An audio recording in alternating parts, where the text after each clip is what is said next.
For people who don't understand, the press, the White House press corps, interacts with the president in many different ways.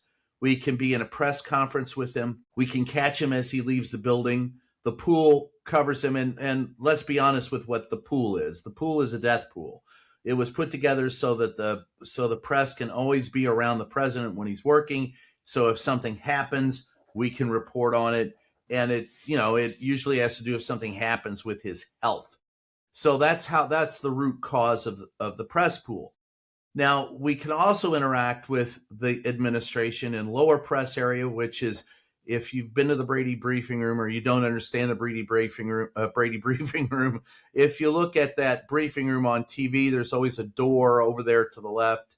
That door leads directly to where the wranglers are and where some of the lower press people, the people who schedule, the people who walk in reporters from the street who don't have a hard pass but have a day pass, they walk them in and escort them into the building.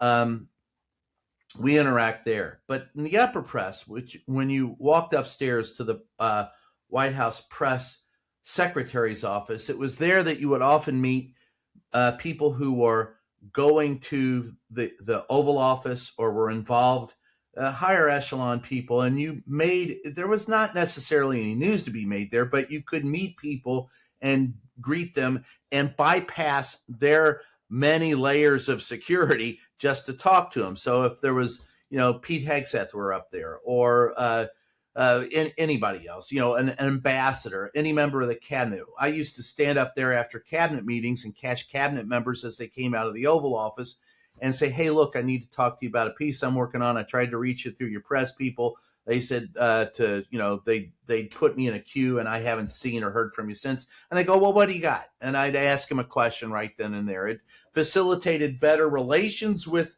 among press members and the members of the staff and the president. It helped out considerably. That's gone.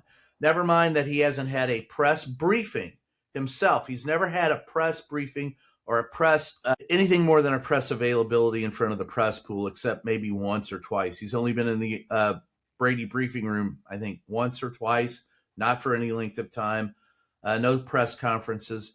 He has continued to pick on reporters, particularly female reporters, whom he has called a number of slurs, gets away with that. He will meet on the plane. He will meet you sometimes when he leaves. None of them in front of a large group of press reporters for any length of time, because then again, when you're in front of one of the things that I was told by, and this goes back to, Joe and Mike McCurry during the Clinton administration, they knew that Joe Lockhart, both of them told me, we knew we were in trouble when we stood in a briefing room and reporters started following up with each other. Then we knew we were kind of like in the crosshairs and we would reach for something to try and change the subject, or at least, get out from underneath. Also, during a briefing, both of them would tell you, and this was also told to me by, I don't know, even people who didn't like me during the first Bush administration and during Reagan administration, they would listen to the questions that came out of a briefing room, particularly from people that they didn't or didn't necessarily get along with or like them, and they would develop policy because they heard the questions and knew that there were millions of people who wanted the answers to those questions. Today, those briefing rooms are when there is a briefing and there's only one a week. It used to be a daily briefing. Though they're often stacked and packed with people that are favorable to the president.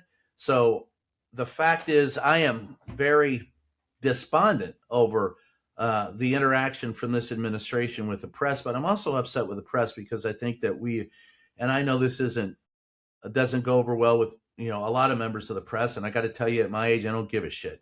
But we are not doing our job.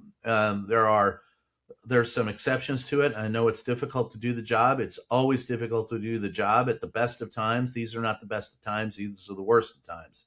So I think, along with getting rid of the lawyers who would stand against him, I think a key component to this administration is getting rid of the free press.